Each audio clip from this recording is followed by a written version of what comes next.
आप सभी को मेरा नमस्कार।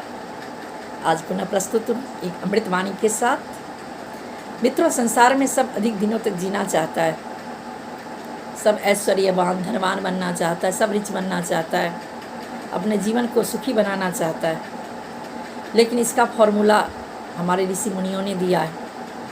हम कैसे जीवन के लक्ष्य को प्राप्त कर सकते हैं, हम कैसे दीर्घायु हो सकते हैं, हम कैसे निरोग हो सकते हैं, हम कैसे प्रसन्न रह सकते हैं, छोटा सा फॉर्मूला सूत्र रूप में हमारे पूर्वजों ने दिया।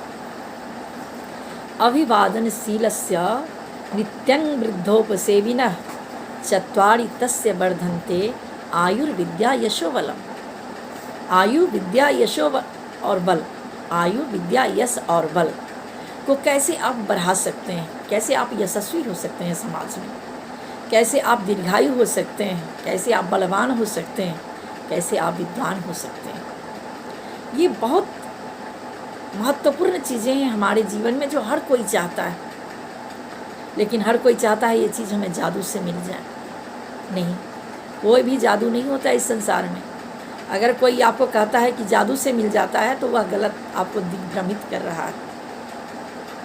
बिना कर्म के तो कुछ नहीं मिलता है, हमें कर्म करना ही पड़ता है। तो इसका जो शॉर्टकट फार्मूला है, अब हम उस पर आते हैं। आप लोग पूरा वीडियो देखिए, अगर अच्छा लगे तो लाइक कमेंट ज़रूर कीजिए, और कोई बात नहीं, अच्छा नहीं लगे तो डिसलाइक भी कीजिए, ताकि हम कुछ आपसे सीख सकें। अपना सजेशन भी दीजिए। आप लोग का सजेशन मेरे लिए बहुत ही महत्वपूर्ण है। ज़रूरी नहीं है कि मेरी बातें आप सबको अच्छी ही लगे, आप हमसे अच्छा सजेशन आप लोग दे सकते हैं। तो अब हम तथ्य पर आते हैं। अभिवादनशीलस्य। अब अभिवादन क्या है? हम लोग अलग अलग तरीके से अभिवादन करते हैं। रामचरितमानस में महाकवि तुलसी ने लिखा है, प्रातःकाल उठ के रघुनाथा, मातु पिता गुरु नावहि माथा। हमारी संस्कृति में 3 को बहुत महत्व दिया गया है। मातृदेवो भव, पितृदेवो भव, गुरुदेवो भव, आचार्य देवो भव। सबसे पहले माँ को देव की श्रेणी में लाया गया है, फिर पिता को और फिर आचार्य को। और किसी न किसी रूप में हम इनके सामने अपना शीश झुकाते हैं। इसी को अभिवादन कहते हैं। आजकल अभिवादन के लिए अलग अलग शब्दों का प्रयोग होता है। जैसे मैंने आपका अभिवादन किया, नमस्कार, प्रणाम। कुछ लोग गुड मॉर्निंग, गुड इवनिंग, सत श्री अकाल, आदाब, अर्ज। तो अपने अपने हिसाब से लोग अभिवादन करते हैं। और आजकल के छात्र तो कुछ छात्र मॉर्निंग बोल के चले जाते हैं। मॉर्निंग में मॉर्निंग सर, गुड मतलब शॉर्ट करने के चक्कर में वो गुड हट जाता है और मॉर्निंग इवनिंग बस निकलता है। लेकिन अभिवादन का अर्थ है अभिवादन, हम किसी की वंदना करें, विशेष वंदना। तो अभिवादनशीलस्य और नित्यं वृद्धोपसेविनः, रोज़ रोज़ वृद्धों का अनुसरण करने से और अभिवादनशील होने से हमारी 4 चीज़ें बढ़ती हैं, आयु, विद्या, यश और बल। अब बड़ा अजीब सा बात है, रोज़ प्रणाम करने से और बूढ़े लोगों के पास बैठने से ये चारों चीज़ें कैसे बढ़ जाएगी, आपका प्रश्न हो सकता है। अब यहाँ वृद्ध से मतलब वयोवृद्धि ही नहीं है। वयोवृद्धि यानी आयु में वृद्धि नहीं, ज्ञान वृद्ध, व्यवहार वृद्ध, प्रवृत्ति वृद्ध, सदाचार वृद्ध, यानी जो परिपक्वता को प्राप्त कर लिए हैं ज्ञान में, विद्या में, विज्ञान में, साहित्य में, ऐसे वृद्धों का हम अगर अनुसरण करें, महान व्यक्तियों का अनुसरण करें, तो हम अपने लक्ष्य तक पहुंच सकते हैं। और अभिवादनशील होने से हम कैसे अपने लक्ष्य तक पहुंच सकते हैं? हम बिल्कुल पहुंच सकते हैं। और मैं आपको गारंटी देती हूँ, बिल्कुल मैं आपको प्रूफ देती हूँ कि जब हम सामने वाला का अभिवादन करते हैं तो दुश्मन भी हमें एक स्माइल तो ज़रूर देता है।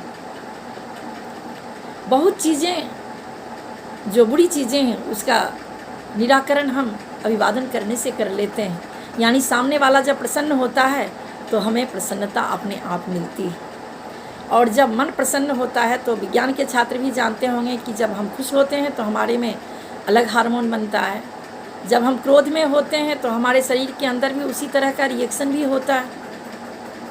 हम जब चिंताग्रस्त होते हैं तो उसी तरह का रिएक्शन भी होता है।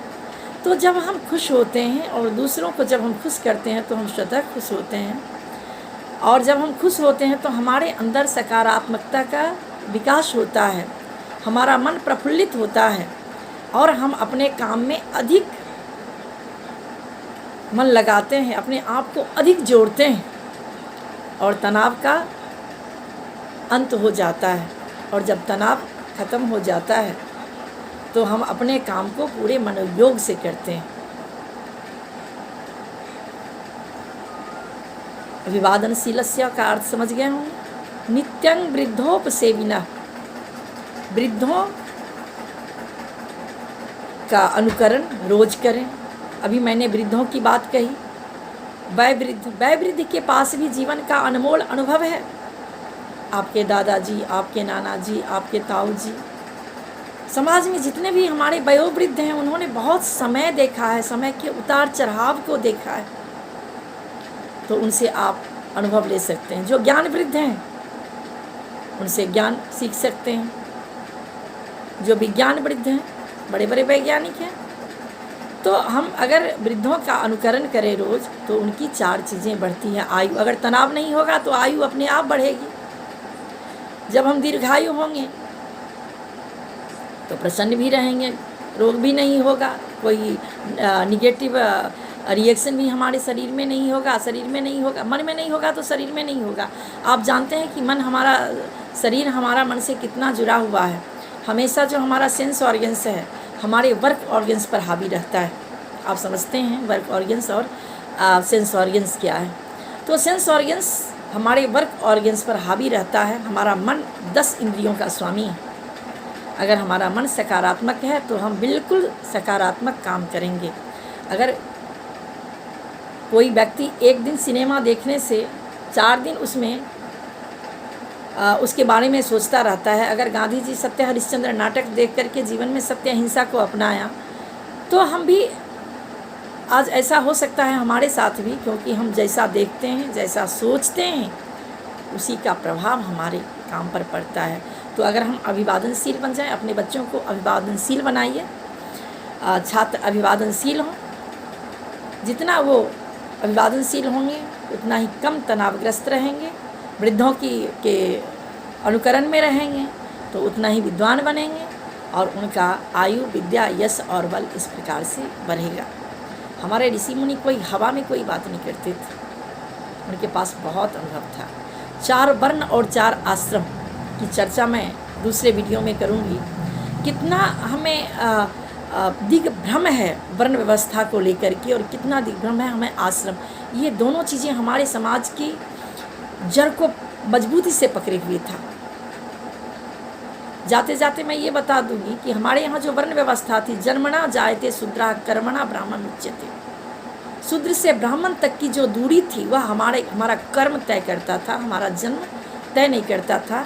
मित्रों, मैं दूसरे वीडियो में इस पर विस्तार से चर्चा करूंगी। तब तक आप सभी से क्षमा चाहूँगी। नमस्कार, फिर मिलते हैं हम दूसरे वीडियो में। धन्यवाद। आपका दिन सुखद हो, सुंदर हो और आपका भविष्य सुखमय हो। इसी मंगल कामनाओं के साथ मैं आप सबसे विदा लेती हूँ। बहुत बहुत धन्यवाद।